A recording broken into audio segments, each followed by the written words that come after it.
Support for this podcast comes from Frito-Lay in the 2023 Snack Bracket Championship. The Frito-Lay Snack-It Challenge is underway, and fans are voting on their favorite snacks to crown champion. We're talking about prime-time matchups between the best 64 snacks in the land. Will Ruffles Ridges reign supreme? Can Doritos defend their dynasty?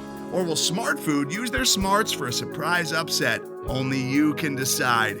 Get in on all the action for a chance to win up to $1,000 or a year's worth of snacks. Let your snacks be heard. Just go to fritolaysnacket.sbnation.com to vote and enter for a chance to win. No purchase necessary. Sweepstakes ends April 3rd, 2023. Void where prohibited. Year's worth of snacks awarded in the form of 52 coupons, each good for one bag of chips. See official rules at fritolaysnacket.sbnation.com.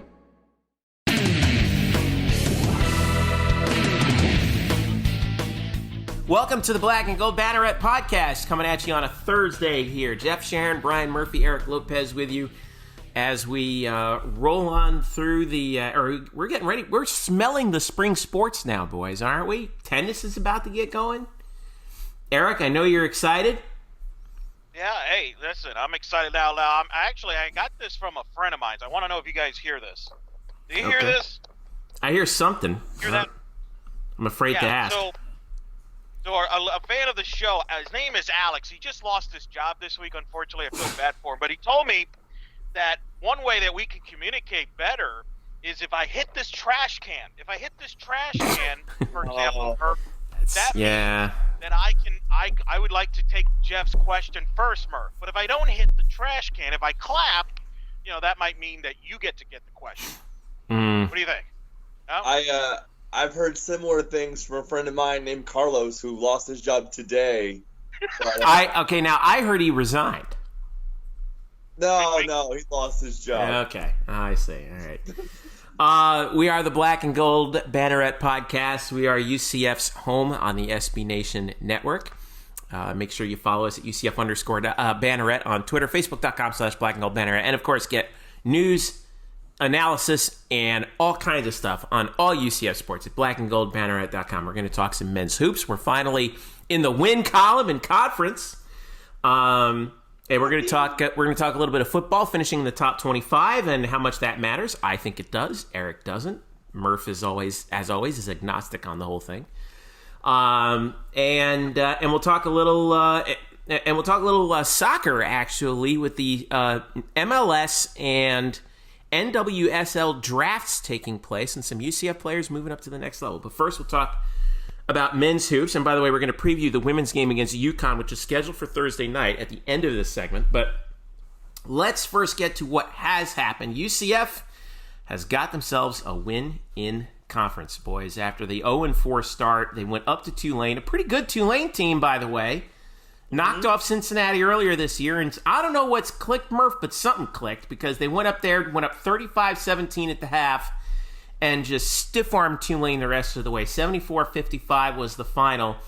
My star of the game goes to Dazon Ingram because we saw him do things that I've been waiting to see him do all year. This is the Dazon Ingram I couldn't wait to see. And my God, he was great. Only 2 of 3 from the field, but 15 points, 16 rebounds, 3 of them on the defensive end, 7 assists, and 1 steal. He was, and how did he get to the 15 points? He was 11 of 13 at the line. And the reason why he was 11 of 13 at the line is because he attacked the basket. A total of 4 nights, 3 other nights had double figures, including Matt Milan, who was 4 of 8 from three-point range for 12 points. He was hitting threes all over the place. So was Darren Green. In fact, those 2 guys were combined 8 of 15 from three-point range. Both finished with 12. And Brandon Mahan, who got the start, was 4 of 8 from the field for 11 points. As UCF's three-point shooting for this game was 46%. And they held Tulane to just 27. And also Tulane hit just 36% from the field, while UCF hit 46. So, Brian Murphy, what the hell took them so long to play a game like this? Well, I mean, it's the laziest yet most truthful part of basketball analysis, which is make shots, win games. No way. I mean, really. This is kind of like the reverse of what happened against SMU, right? Like where UCF hung in that entire game against SMU, but because SMU hit 13 3-pointers, they just couldn't overcome that. This is a UCF team that we know is not as bad as the stats had showed from as far as perimeter shooting. They were, I think, 29% coming into this game. And with the talent and the players they have on this roster, they're not that bad. And it's just taken a while for it to all click together. And this was one night where, boy, howdy, did it ever. Matt Milan came out and drilled the first 3 shots he took, all from above the 3-point line, and it was off to the races. Defensively, they were good. I do think you have to also say that Tulane, for whatever reason, was taking some really bad rush shots that didn't seem to be part of the defense doing anything to them. Just really stupid decisions by Tulane. But let's talk about Dazon, because he is the story of the game. It's like you said, Jeff, it's not about the shots he took, because he only took 3. It's just him getting into the lane and creating from there, whether it is drawing contact to get to the free throw line, whether it is getting a rebound, which he got 16 of, is a career high, whether it's driving and kicking out for assists. He had 7 of those. And when he does that, and he's big enough to do that at 6'6", he can drive and then decide. And, that's where he works the best. I think that's something that Johnny Dawkins has been trying to get him to do consistently, and it really hasn't showed up these last few games, and that's why you've seen his minutes cut back. He just hasn't played up to his strengths.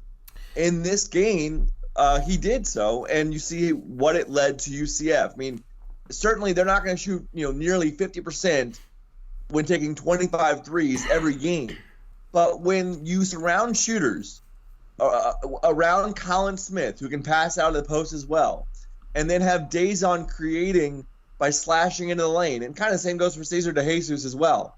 And those guys can either score in the lane or pass out to shooters like Milan and Darren Green and Brandon Mahan.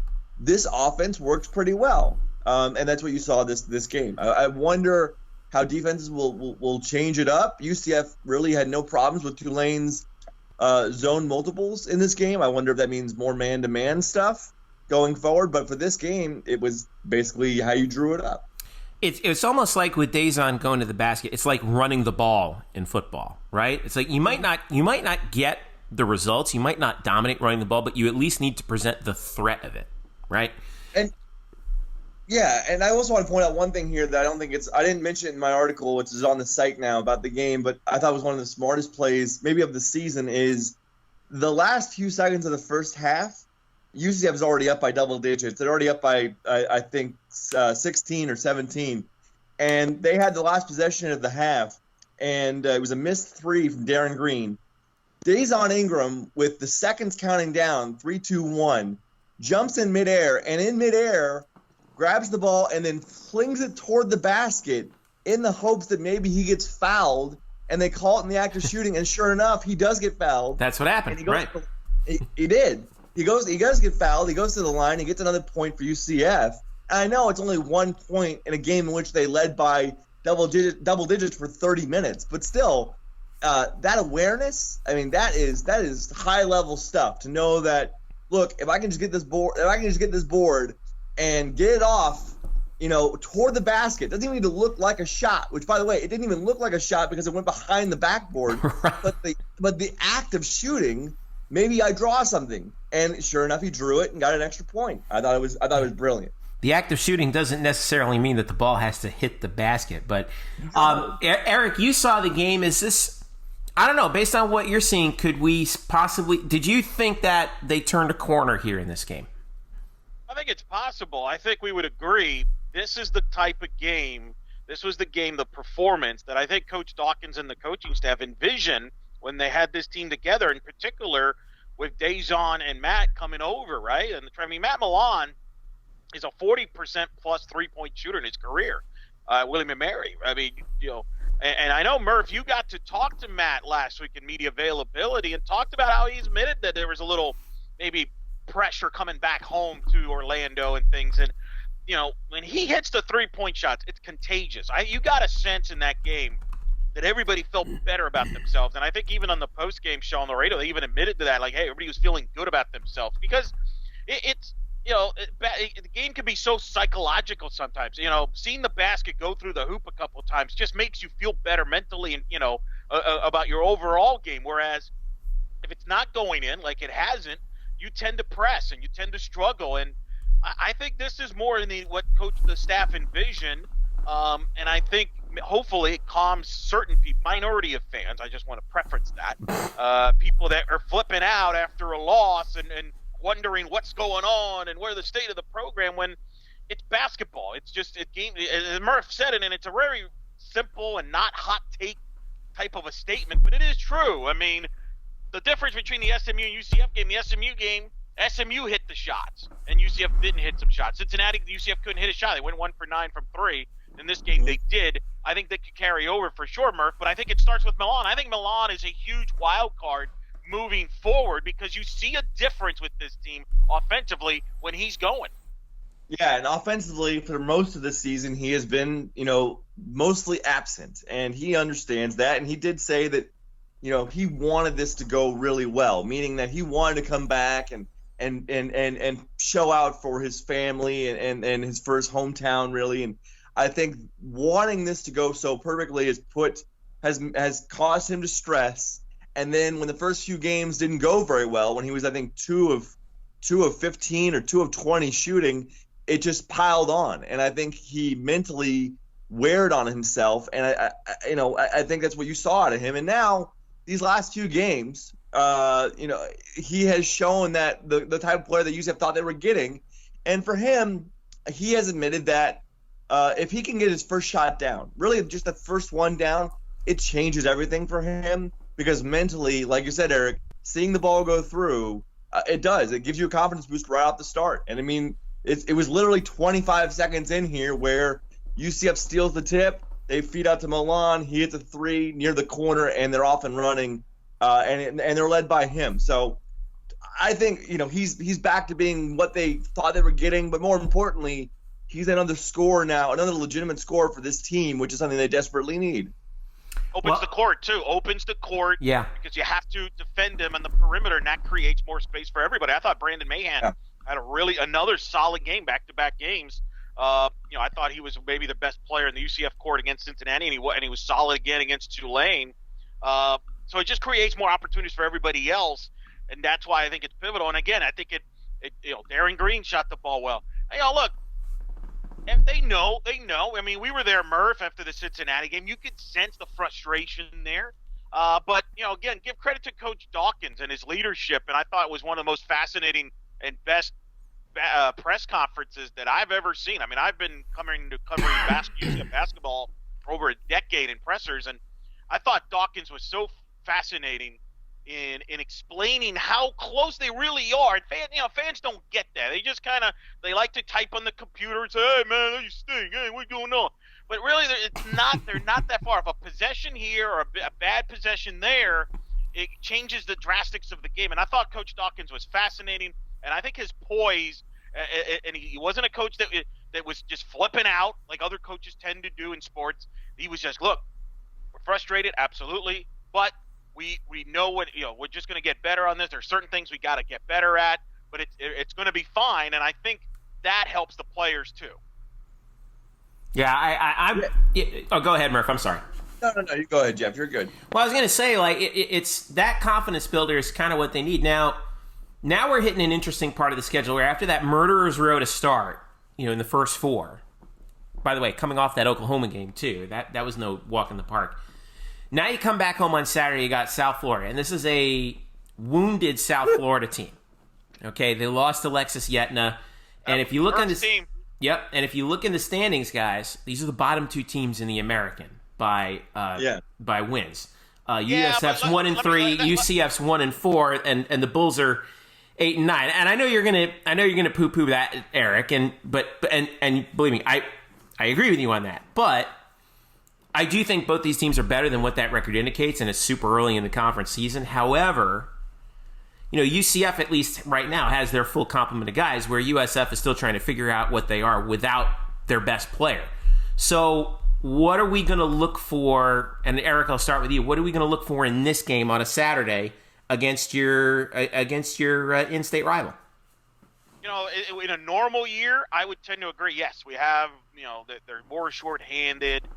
We should win this game, and I know Murph's going to get into this, but this is not a normal college basketball season. This is one of the most strangest, weirdest college basketball season where I don't think anything is a given on any night.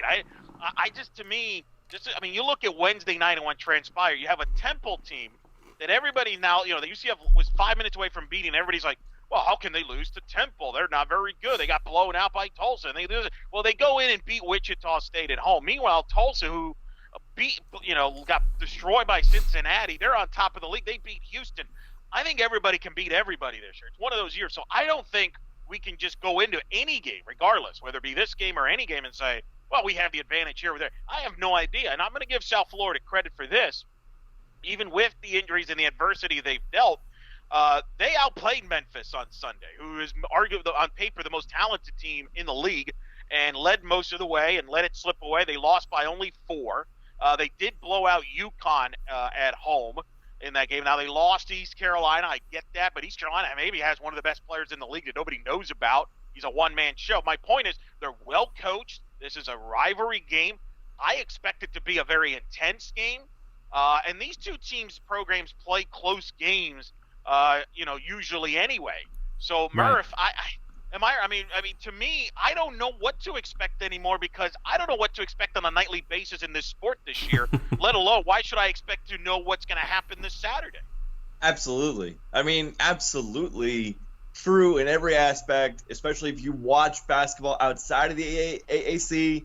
It's permeated throughout the entire sport. There is no easy victory in basketball because there isn't as much top-end talent. And the talent that is there is dispersed upon more teams, and so it's just a more even slate night to night. Even if you've got a top 5 ranked team versus an unranked team, and I'm going with Duke and Clemson here, it doesn't matter. You can still lose. I wish I had said this too. I thought it during the Wichita State Memphis game, and I didn't say it on Twitter, so people can say like, well, this is all 20/20 hindsight. You're trying to make up for this. I was pretty sure that Wichita State was going to lose one of those next 2 games after beating Memphis. Because after that sort of emotional, high-energy, spotlight game, you had to go back-to-back on the road within the span of 3 days, both at UConn, at Temple. And I figured they would drop one of those, and they almost dropped both. And so that doesn't surprise me. They lost to Temple, even though Temple's had their own struggles. And just, again, like you said, Eric, it goes to show that nothing can be taken for granted. Even though USF, bless them, but they've had a really tough year with losing their best player before the season started, and yet they lose. And then his backup, Mayan Kerr, leaves the program, shortly into the season. So now, they really just they've been struggling and fighting uphill ever since. But still, with that, they have an experienced backcourt, and you just don't know it. Very much so. But you just don't know. You just don't know. I mean, you would favor UCF coming off this win, on the road, going home, to face a team that I don't think is nearly as good. I think UCF is clearly better than USF, but that's not to say that they're going to walk in here and romp and just romp all over them. Like, this is going to be a pretty close game, probably. Yeah. Well, David Collins, by the way, real quick, 15 points a game in the guard position. Scored 24 against Memphis. I think he's going to be a handful for UCF. I'll be curious to see how they deal with him, especially worth pointing out, Murph, Dre Fuller's missed the last 2 games. We don't know what his status will be for this game at the time of this recording. So who gets the assignment for David Collins? And then Rindu is their other guard, averages 13 points a game. That's, to me, my big concern is that's where the offense is going to come from. And guards matter in college basketball. That's my concern about this game from a matchup standpoint and how UCF matches up with there. You mentioned the injuries internally at USF. This has got to be a Colin Smith game dominated, right? That's got to be. And yet, I feel like Brian Gregory knows that. He might bring help against Colin Smith, and it might come down to, once again, hitting 3-point shots from the perimeter. Right, I think, and what helps Colin there is, you're right, Eric. In any game, really, I think the offense needs to revolve around him, and Johnny has said that because he is this team's go-to player. But Colin is a good enough passer around the key that he can create shots for guys when they do bring the double team. And so if that's going to be the recipe for success, I mean, they've got guys now who I think are gaining in confidence, shooting the ball, certainly with Milan and Mahan and Darren Green. And if they go one-on-one with him, then Collins should be able to have some matchups there that he can win. And also, let's, again, not forget that Dazon Ingram can still do whatever he does, driving in the paint, driving and kicking, getting offensive rebounds, all that kind of stuff. Yeah. One of the other things, by the way, a look at the overall series. Right now, UCF has won 8 in a row, and all but one of them have been by double digits. They've won 10 of the last 11, and let's see, going back to 2008, I'm trying to count this up here. That's 8 and 5. That's 13 of the last 17 against USF. Wow, that's surprising. Which is, and going back to December of 2008. So USF leads the overall series 22-17 because they got a pretty dramatic head start. But so far, UCF has dominated the war on I-4 in men's basketball to this point. Tip-off for the game is set for Saturday at 4, and it will be on ESP. Or excuse me, no, that's wrong. Saturday at 6 on ESPNU. I was looking at the road. I was looking at the road game, which is 3 games later in Tampa. But look ahead. This is I know. not the year to look ahead. Look at me looking ahead now. ESPNU Saturday at 6 should be a good one. Okay, real quick, flip over to the women. They've got their, well, I guess you could say their biggest game of the year tonight, Thursday night, against UConn. UConn, by the way, who lost to Baylor last week for their first loss of the season, dropped them from number 1 to number 4. UCF comes in 9 and 5. UConn is a lot and 1.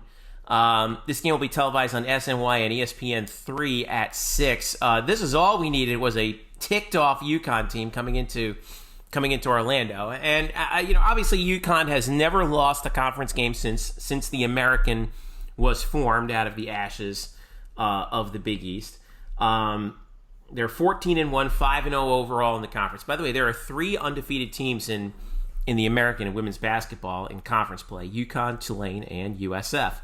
But nonetheless, Crystal Dangerfield is your top player right now for UConn, and she's going to be matched up with KK Wright. You do have the typical ensemble of front court players, such as Olivia Nelson, Nadota, and Kristen Williams for UConn, and Kyla Irwin, who are going to give UCF fits, but. We've talked about this every year. This is a hard game to always gauge because, what is UCF's threshold for performance, right? I mean, they're against UConn. There's going to be a lot of the old folks coming down from the villages to watch this game. UConn, by the way, 4th in the RPI. UCF 63rd in the RPI, and that was coming off that loss the other night too. But what do we? And the loss, by the way, was by 17 points at Cincinnati. That was a real tough one to take. So you're coming off of that. What's the bar here, Eric? What do we want to see tonight?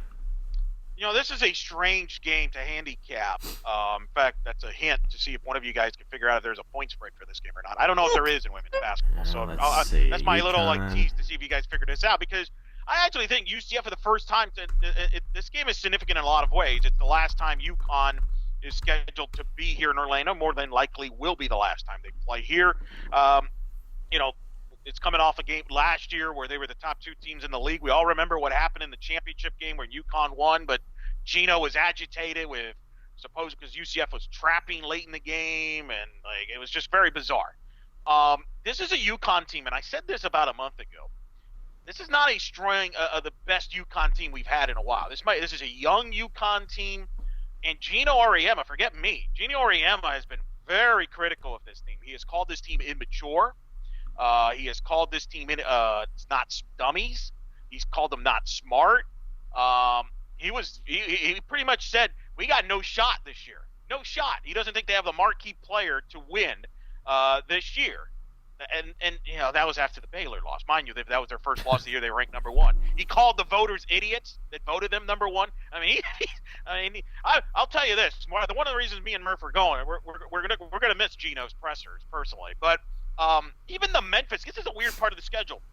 UConn played Baylor, as you mentioned, Jeff, last Thursday. Mm-hmm. They then played Houston at home, blew them out by 40. Then they played at Memphis on Tuesday, struggled. They were trailing in that game, pulled away late in the fourth quarter, won by only 12. So this is actually their 4th game in a week. You don't see that often in women's basketball. Part of that is because UConn has non-conference marquee games for television that they fit in. Like they had the Baylor game last Thursday. The Baylor game appeared right in the middle of their conference schedule. Right. Right, and they've got a game with Tennessee coming up in the renewal of that rivalry, so that's a big deal.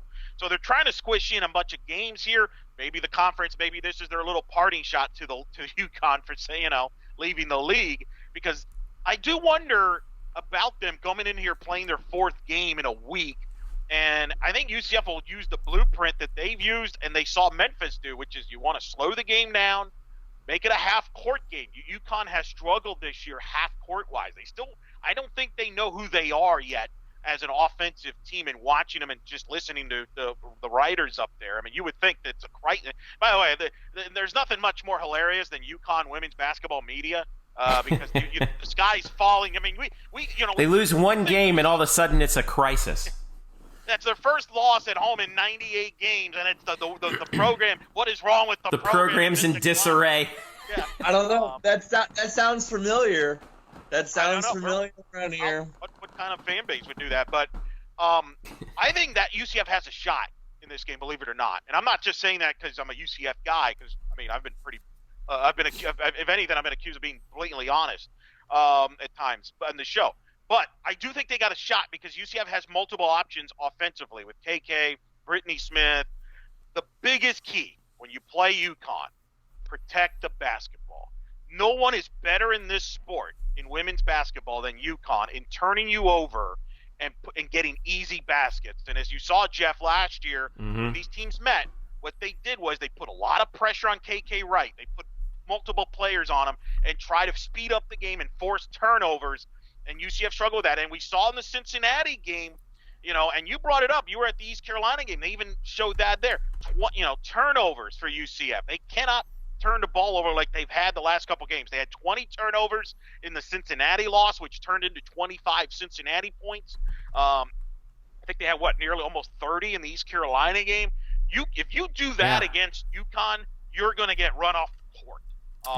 Now, I find this interesting. So UCF right now is 4th in the American in turnover margin. They're plus 3.5 a game.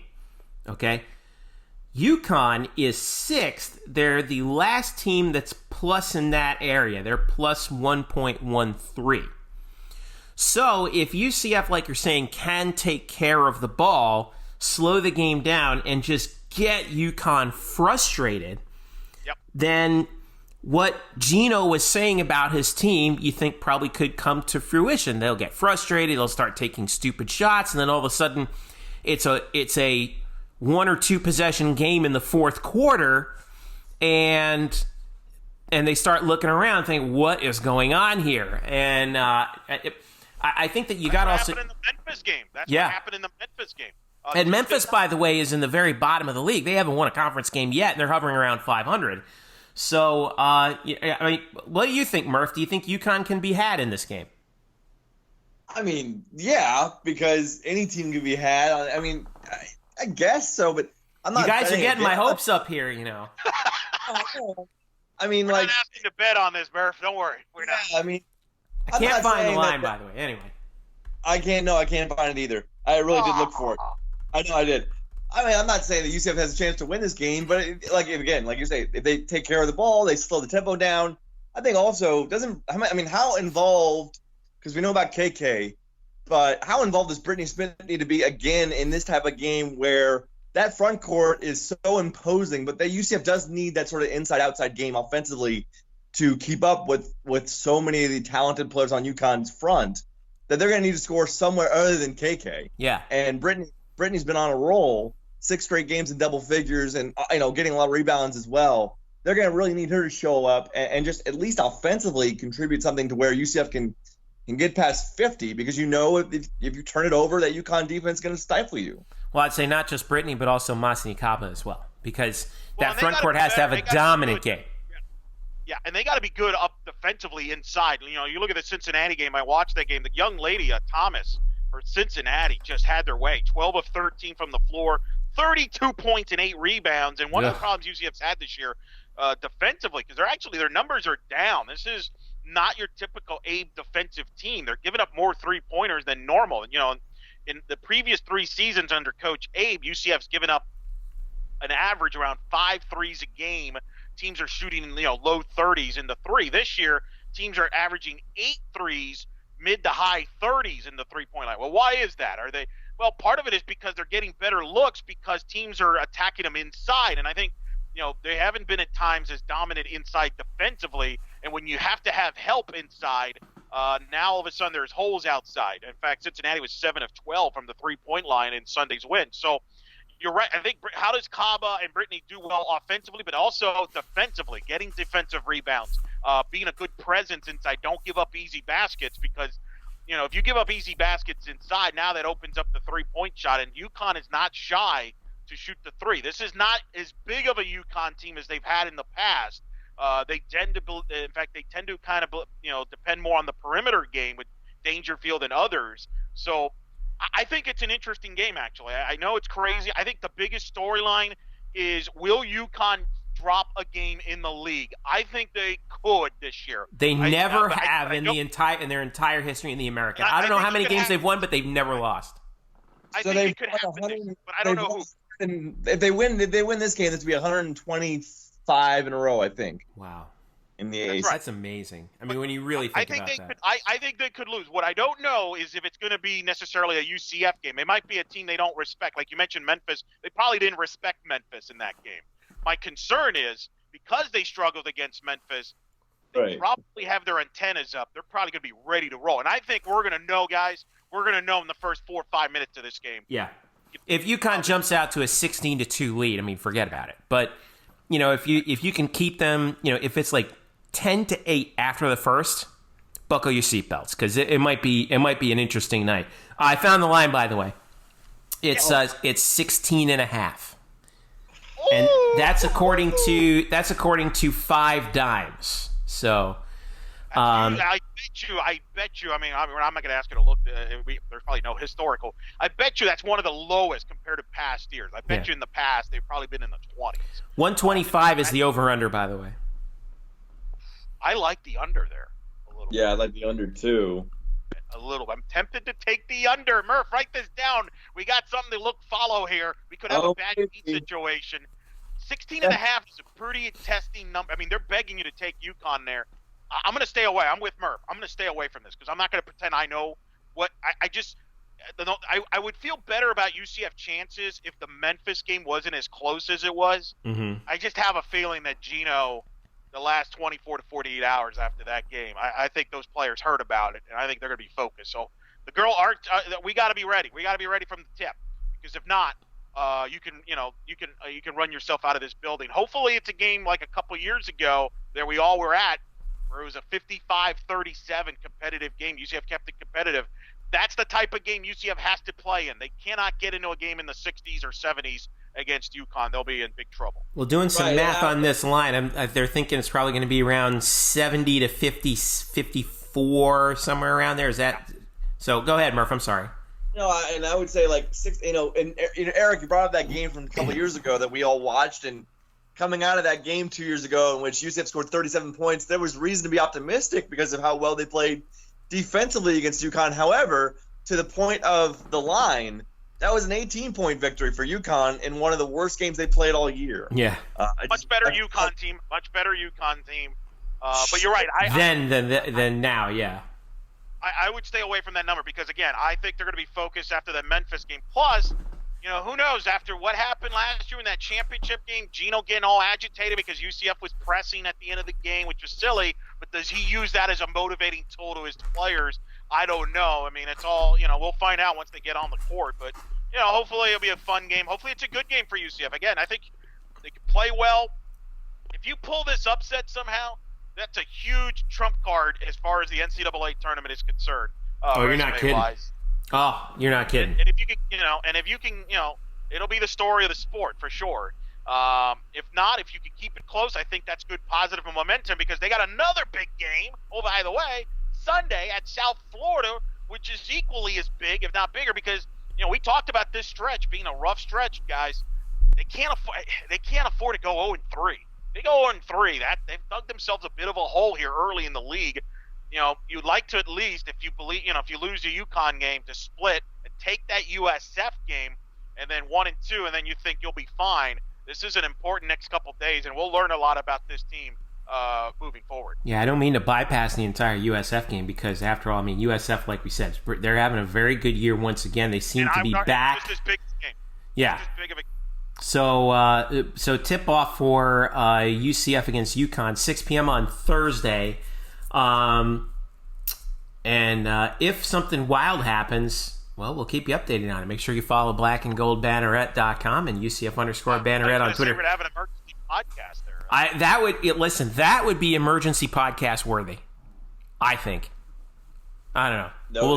I don't want to get too far ahead of myself because I always do this. You guys are getting my hopes up here. No, that me and Murph are in the arena, and let's just say that sometimes it's a little hard to reach us if you're in the building. That's all right. You just walk outside. It's that place is a bunker, but hey, what are you going to do? So, all right, we're going to take a break. When we come back, wrap up a little football because we put the final bow on the football season with the postseason rankings, and we will debate whether or not that actually means anything. Stick around. We'll be right back. Today's episode is brought to you by Cars.com. With over 2 million vehicles and 50,000 more added every day, Cars.com will match you with the perfect car for you, your budget, your life, your style. And if you're ready to say goodbye to your current car, Cars.com will get you an instant offer to cash it in. Just start by entering your license plate and get matched with a local dealer who will write you the check. So whether you're looking to buy or sell, just go to Cars.com. It's magical. Welcome back to the Black and Gold Banneret Podcast. Jeff Sharon, Brian Murphy, Eric Lopez with you. UCF_Banneret on Twitter, Facebook.com/Black and Gold Banneret, where you can find a number of interesting stories that we've been pumping out here, including basically the conclusion of football season here. And, they surprised us pleasantly, didn't they? UCF football finishes at number 24 in the country in both the AP Top 25 and the USA Today Coaches Poll. Some interesting notes on this. This is the 5th time in school history that UCF has finished the season ranked. But it's the first time that they've done so without having won their conference, let alone their division. Okay? It was a banner year for the American in the top 25. 4 American teams were ranked in the final in both final polls. And they were all in the same spots, interestingly. Memphis was at 17, despite the loss in the Fiesta Bowl. Or the Cotton Bowl, rather. Navy was at number 20, and Cincinnati was at number 21. There were 7 non-autonomous 5-conference teams in the rankings, if you include the American in that group. Appalachian State finished at 19th in the AP, Air Force at 22, Boise at 23. In the coaches poll, App State was 1 spot higher at 18, and then Boise and Air Force were flipped. Boise was at 22, Air Force was at 23. By the way, UCF was not ranked in the top 25. They dropped out after week 6 and then fought their way back in. Okay, couple things here. Quite possibly, this gives UCF at least I think there's a greater chance that UCF ends up in the preseason top 25 after finishing within the postseason top 25. But Eric, you had a little debate with our buddy Sam Unger on Twitter where he said, look, this matters because that means we're fulfilling that promise of being a perennial top 25 team where you say the rankings don't matter. All that matters is the top 4. And in the big national picture, yes, I agree with you. But my point was, and I had the gift to accompany it, was, you can't be, what does UCF want to be considered? They want to be considered a perennial top 25 program at the very least, right? Well, you can't be a perennial top 25 program unless you perennially finish in the top 25. And they've only done it 5 times in school history, all of them since 2010. So this, at least in terms of UCF's goals as a program, matters. You disagree. Why?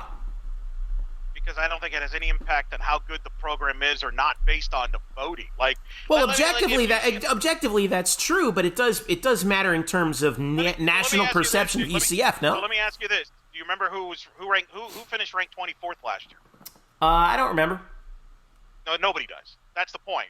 Yeah, you could throw out, hey, we're a top 25 program, even if you're not a top 25 program. Texas has done this for a decade.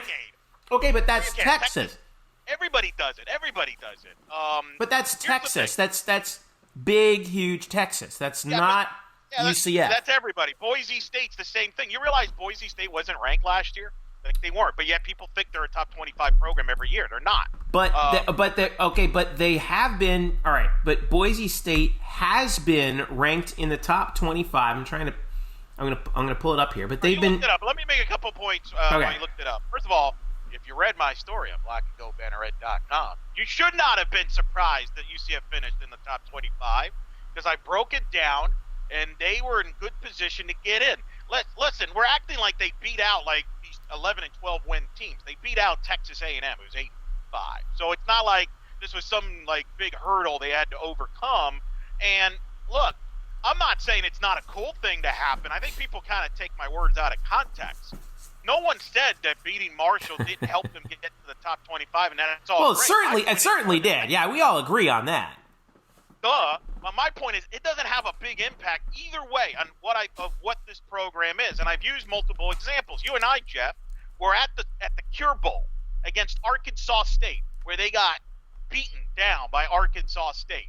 Did that negatively affected the program moving forward? No. They went undefeated the following year. 2012, which is kind of what this year reminds me a lot about, was 2012. They won 10 games. They were as good as this year's team. Blake Bortles was his first full year as a starter. Remember, the year before, he kind of split with Jeff Gottfried. They lost a heartbreaking, controversial Conference USA title game to Tulsa, because that's all we do is we lose at Tulsa every time we go there now. We've learned that. They beat in hilarious fashion. Yeah, right. We beat Ball State in St. Pete. We didn't finish the year ranked. What happened the next year? They went to the Fiesta Bowl and had their, at the time, their best year ever. They won the American. I think the only differences between 2012 and 2019 is 2 things. Yes, the recent success, but we're also in a better league.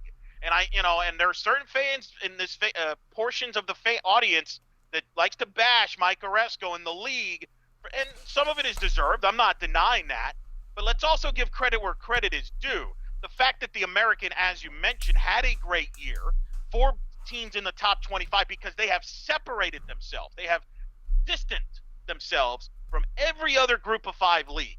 It's not even close right now. Nobody even ever brings up the American in the same sentence or even paragraph as Conference USA.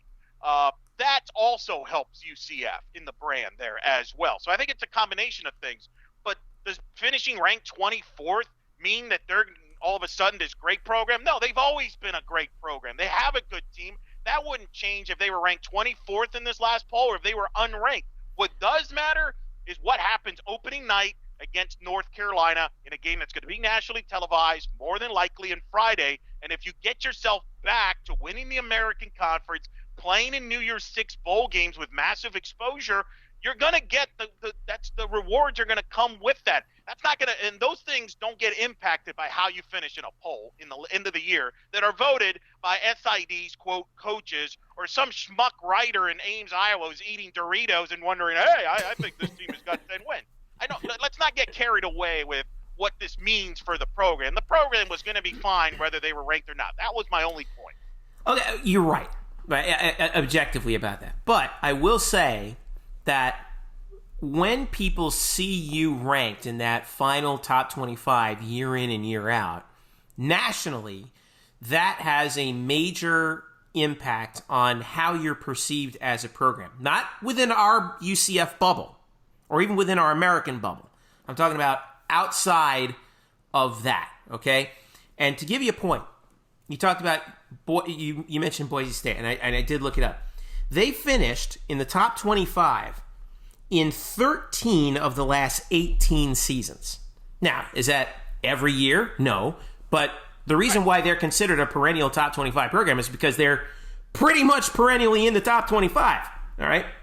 Right, they're right around the mix. But you know what? Here's the thing. UCF is the same. Here's the one difference. You want to know why UCF, and people wonder, why is Boise get the benefit of doubt over UCF? It's real simple. Well, because they've done it for longer. No, it's not just that.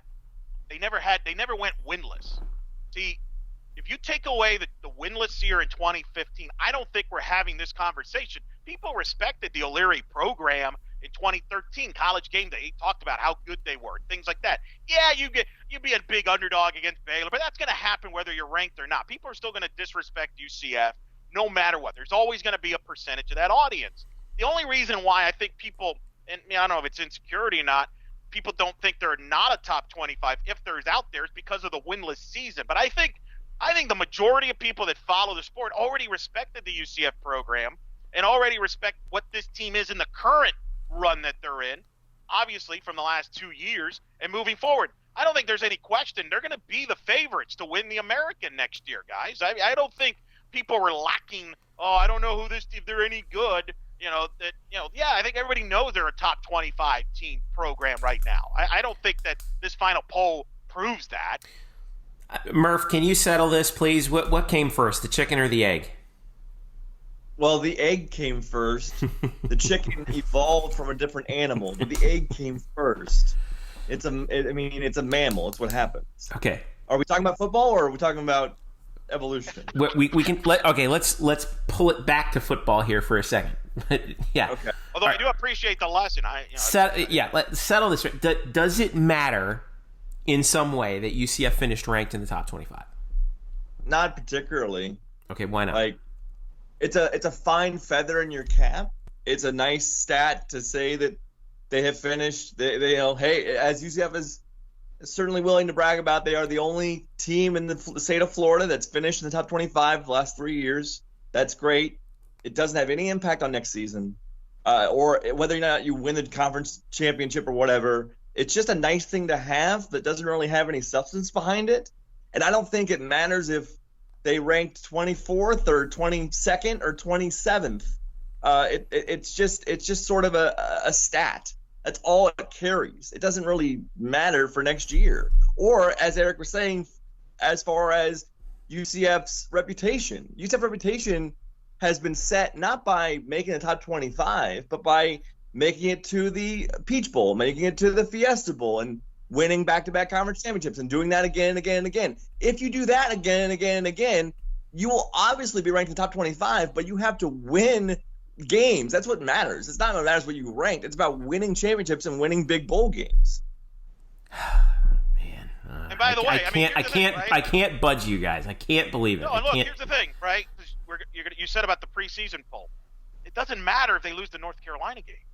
They're going to be out of the rankings if they lose the North Carolina game. But if they beat the North Carolina game, they're going to be ranked. To Murph's point, it's about results.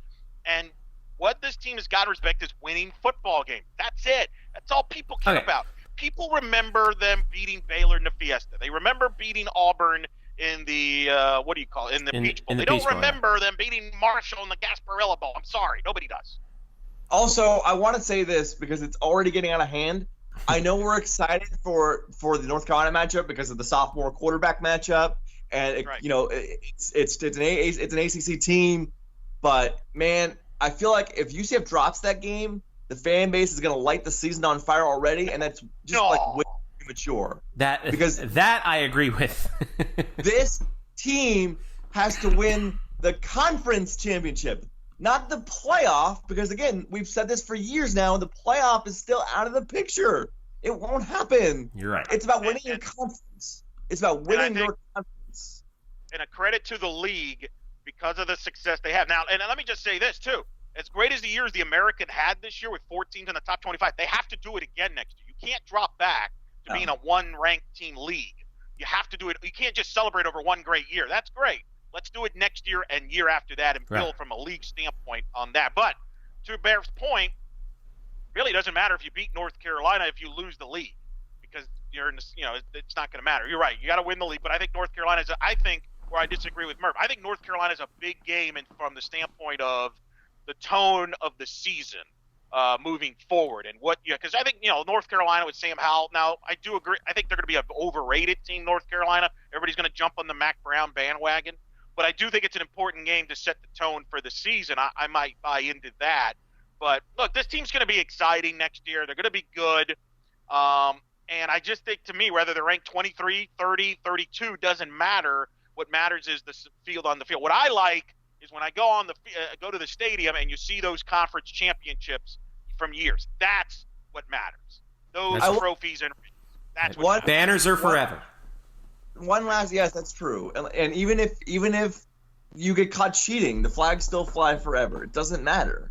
Wow, a little baseball insight opinion in there. Whoa. One last rebuttal, though. I disagree with the tone-setting argument, because that is an intangible narrative that has no real construct from week to week. That is just something that we feel like sounds correct, but doesn't actually exist. And if that was true, then teams that were on winning streaks would continue to win. But every week is a different. Every game is a different game. So I don't agree with the tone-setting argument. It's a nice win, but that doesn't mean you're more likely to win the next game. No, I didn't. And what I mean by tone-setting, I mean, like, if they win that game, I think everybody's feeling good. And hey, there's a lot of positives moving forward. If they lose that game, you know what's going to happen, Murph? We're going to be on this show, and we're going to be answering all these questions of what's wrong with this team, fairly or not. And now it's like question marks moving forward. Let me answer that. It's totally unfair if we answer those questions, and we will if they lose, but it's totally unfair. All right. There you go. Did you record that, Jeff, for like the September episode on that? They're very good. We'll go ahead and play it back.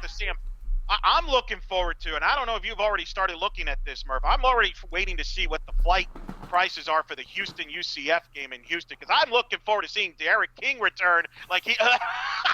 Oh yeah. I'm sorry. I almost said talk about a news dump, by the way. Derek King announcing that like in the middle of the national championship game. Yeah. Where are you? Yeah. Where are you Houston fans that went after me when I said, hey, don't believe this nonsense? He's gone, because I knew that for a fact. Talking to people. No, you don't know what you're talking about. Well, he's gone. Did he? In Derek King's defense, he did drop that news probably at a time in which he thought the championship game would be over. But since the championship game literally lasted an era, it just happened to fall within the parameters of the game. By the way, all the articles that are coming out about where Derek King might go, all the ones that I'm looking at, Athlon, wherever, none of them mention South Florida.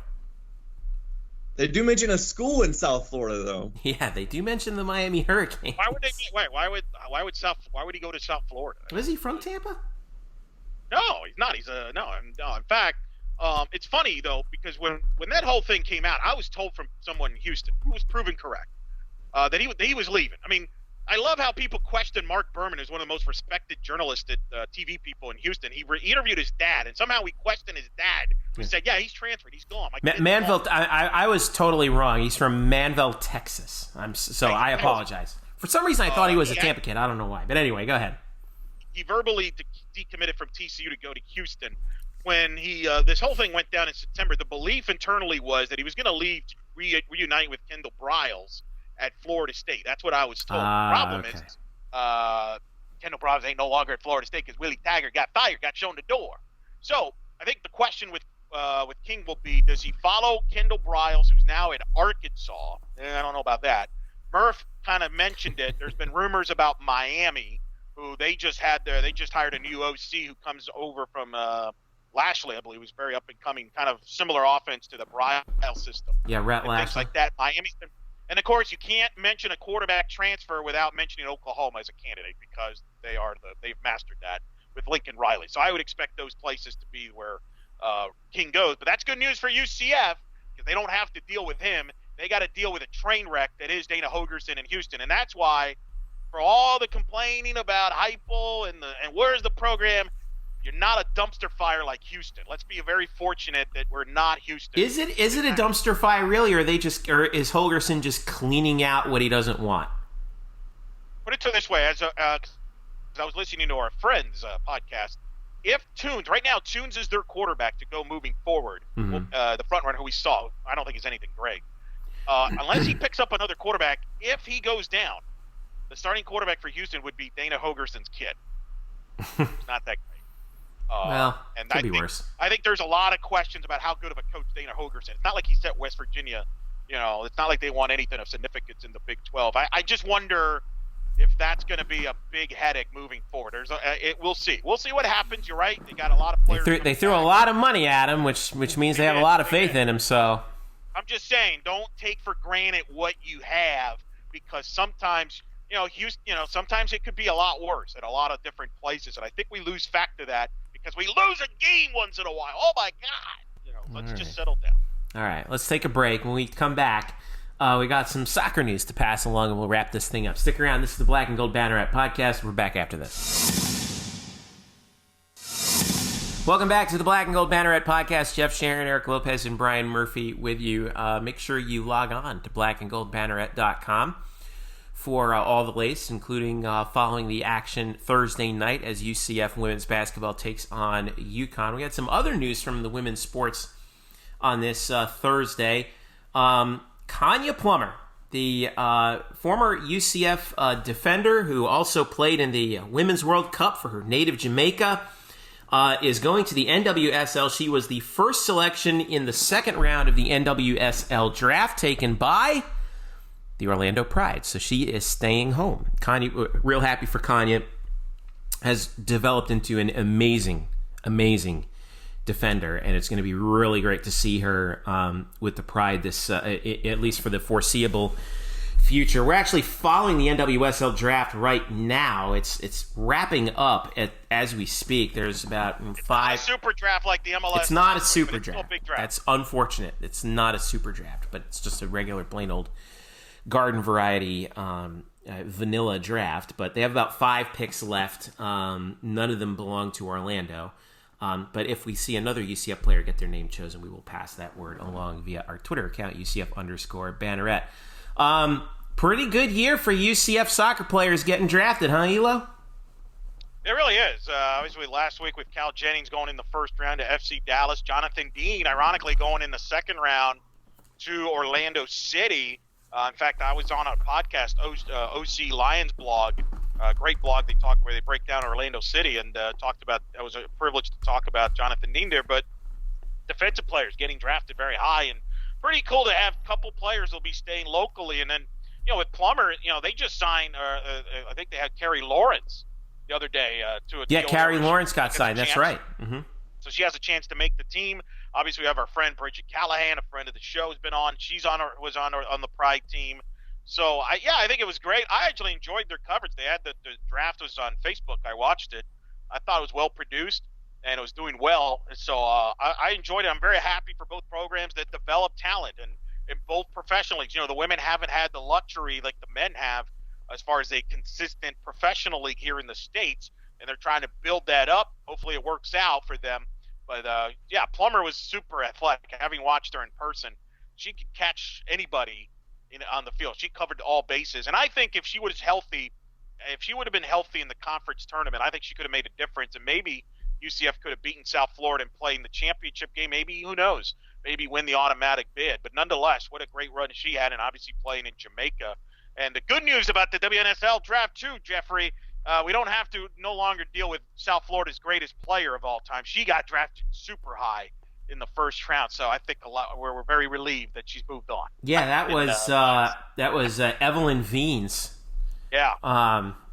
She went to Sky Blue FC, which is actually a team based in New Jersey. Well, congratulations to Evelyn. Glad she's no longer in the conference. That's what I'm saying, man. Congrats to. Again, congrats to Kanya. And as any personnel moves happen in the NWSL with any other UCF players, we'll be sure to keep you updated. Let's see, what else we got here? We are less than a month away from baseball, Murph. All right, here's something interesting. All right. Talking bird baseball with Merv. Season ticket holder slugfest is happening. Okay, this is January 29th. This promotion is going on. If you purchase your season tickets by 29th, you get by the 29th of January, you get to come back on February 1st for this event. And what you do is somebody's going to throw 5 pitches at you. If you hit a home run within those 5 pitches, these are fans who bought season tickets. If you're a nice season ticket holder, you hit 1 home run off of those 5 pitches, you receive your season ticket for free. The cost of the ticket will be refunded, donations not included. So I ask you, Murph, could you hit a home run off of one of 5 pitches? Thrown back. There's no information as to who's throwing this. Not if it's a pitching machine. I'm assuming it's probably a pitching machine. But I don't know. It could be Greg Lovelady himself, for all we know. Could you do it, Murph? Could I? So wait, are you asking me if I could hit a home run out of John Juliano Park? Out of John Juliano Park, yes. Well, okay. The obvious answer, I mean, there's a couple of obvious answers. The first one is absolutely not, because I have no lower body strength. Like, what do I hit with? Your upper body strength is I will say a thing that has to be seen to be believed. I do believe that. But in baseball, you have to drive with your lower half. You pull your hips through, your core muscles. I have none of that. Secondly, I want to bring up this fact. Okay. The people whose at least college recreational job, it's not their job because they're not getting paid, but the players on the team at UCF hit 57 home runs as a team last year. I don't know how many of those were at home, but it wasn't much. Because it's hard to hit a home run at that stadium. So, and that's what they do. They play baseball. The wind blows in, man. Yeah, and so for any schlub to come out, I'm sorry, but let's be honest, for Joe Schmo to come out and go yard, no, that's not happening. Unless they got a ringer, unless they could bring unless there's a former player, right? Yeah. Right. There you go. Right. Yeah, it's a former player, but or unless they go down and someone comes up from spring training, at Astros camp, right, wears a mustache, and I guess it's Alex Bregman. Amazing. Alex Bregman doing a Bobby Valentine, right? Showing up with a pair of glasses and a mustache. I appreciate the promotion, but this is the proverbial carrot on a stick in a rabbit. What you're talking about, Merv? Merv, we're gonna be fine. I've got my trash can. I'm gonna bring it with me, and when I hit it, you'll know what the pitch is coming. I think we're gonna be fine. Have we run that bit into the ground? I feel like we've. Yeah, the bit's been run. It's we've run it. But I'm getting criticized. I'm not the one that asked Murph if he can hit a home run. I mean, let's be real here. Listen, it is a compliment to Brian Murphy and his incredible upper body strength. I will say that. We're going to be doing our basketball all-decade teams coming up here by the end of the week. Yes, at long last, it'll be up there, and it should be fun to see. We got softball, baseball, football, and volleyball up there too. And then, what else do we have? Going on after the UConn game, which is tonight? What do we got going on here, Murph? I'll start with you. Oh, well, we'll have a little. I think USF talk, at least on my Twitter account. When we meet with Johnny Dawkins on Friday, most likely we'll see if there's an update on Dre Fuller. On his availability. I will say also, we should mention there is football news, actual news, about in addition to the roster, about UCF jumping back into the JUCO ranks to grab yet another cornerback. This is sort of in the same vein of Tay Gowan and Mike Hughes. Emmanuel Appiah, who is a native of Ghana and is growing up really in New Jersey and in New York, went to Monroe Community College, had 8 interceptions last year as a sophomore in JUCO. Kid went to Bergen Catholic. I mean, I know this is really your jam. He's my boy, yeah. I assume you know everything about this kid because he's growing up in your neck of the woods. Yeah, those Bergen Catholic kids, they don't take any crap from nobody. I love this one. I can't wait to see him. Emmanuel Apia had 8 interceptions last year, and is 6 foot corner, and it just adds to the depth of what we already thought was an amazing secondary. It does make me question, though, maybe he's an insurance policy if the Knights don't think that Brandon Moore can come back from his dislocated knee / ACL tear that he had back in late August. We'll see. But if as an insurance policy, it sounds like a good one, and you also have to trust UCF's recent history with exploring the JUCO market at corner. Yeah. So I can't wait. By the way, he's originally from Oradell, New Jersey, which is not far away from Paramus, Clifton, Passaic, all those places that my family's kind of from. So I'm so excited about Emmanuel Apia joining the team. I can't wait to talk to him in the preseason. It's going to be great. He's originally from Ghana, and I'm sure there's a good story there. So I can't wait. Yep. So this is good. Eric, what you got going on? Well, we got, since we're promoting events here, baseball tickets there, I can tell you, go to UCF softball, folks. Go on Twitter to UCF softball, ladies and gentlemen. UCF_softball. And there's details on a great event coming up February 1st, opening day dinner. It's kind of like if you've been to the football pre-kickoff, deal in men's basketball. In basketball, they do this for men's and women's basketball. They have a tip-off deal before dinner and all that. Softball's doing it February 1st. Go to UCF_softball. There's information there. There's information on UCFKnights.com. It's going to be at Doubletree at Hilton. Yours truly is going to be hosting that event. I mean, if that's not enough to get you going, it's a great cause to get to meet the 2020 Knights. The season's almost here, boys. I've been a very team player. I've let Murph hog up the baseball spotlight. But, folks, softball gets played first. And I will be stealing material, audio, and airtime sooner than later with softball just around the corner. In fact, next week I will be over at the complex to get ready for the 2020 season, which could put me questionable for next week's show because I have work to do. But so we're looking forward to getting ready for the 2020 season. The softball all-decade team is out on blackandgoldbanneret.com right now. Very big choices there. And again, I want to thank everybody, the fans and the former players that have come with feedback and have, you've been very nice about it. You haven't got any hate mail, have you? You always have a few.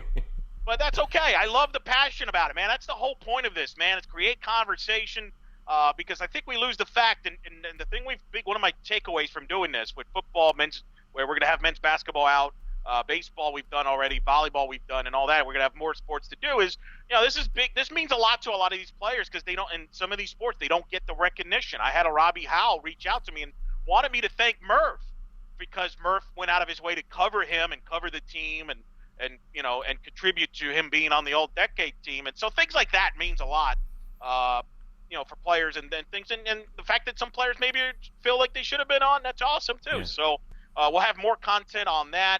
I will be at the South Florida game Saturday, hoping to talk to some former UCF players that might be in attendance. I hope to talk to that. I will be with Murph at the UConn game, trying to break down what was the most memorable moment of the Carlos Beltran New York Mets era. That will be really a hard discussion, long time conversation there. I saw a tweet that said, well, at least Carlos Beltran finished his managerial career with the New York Mets undefeated. So take that, haters. I forget who said it, but that was really funny. that was Cespedes Family Barbecue, and you saw it because I retweeted it. That's right. Okay, so congrats to Cespedes Family Barbecue. So congrats to that. That was excellent. We've got a lot going on this coming week as we're going to be firing up our spring sports our spring sports work. Tennis is actually getting ready to go pretty soon. This is finally going to be the year. It really is going to be the year that we head down there for a match to check out the tennis complex. And I'm making it happen this year, no doubt about it. And so we'll be keeping an eye on that. And we've got any football news that comes up or basketball news will be you can be sure that we will be on top of it for you. All right, so don't forget to follow us at UCF_Banneret on Twitter, Facebook.com/BlackandGoldBanneret, and of course, blackandgoldbanneret.com. And by the way, we have a new blog on the SB Nation Network that you might want to check out. I know you'll definitely want to check it out, Murph. DraftKings Nation is up and running, providing you information on fantasy, both season long and daily, and sports wagering and more. So you definitely want to check that out.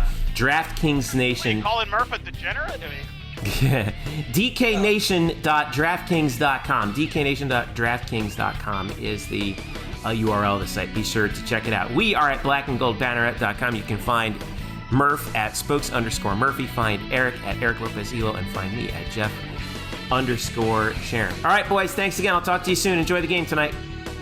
Thanks, Jeffrey. all right, guys. And that has been the Black and Gold Banneret Podcast. We will catch you again next week.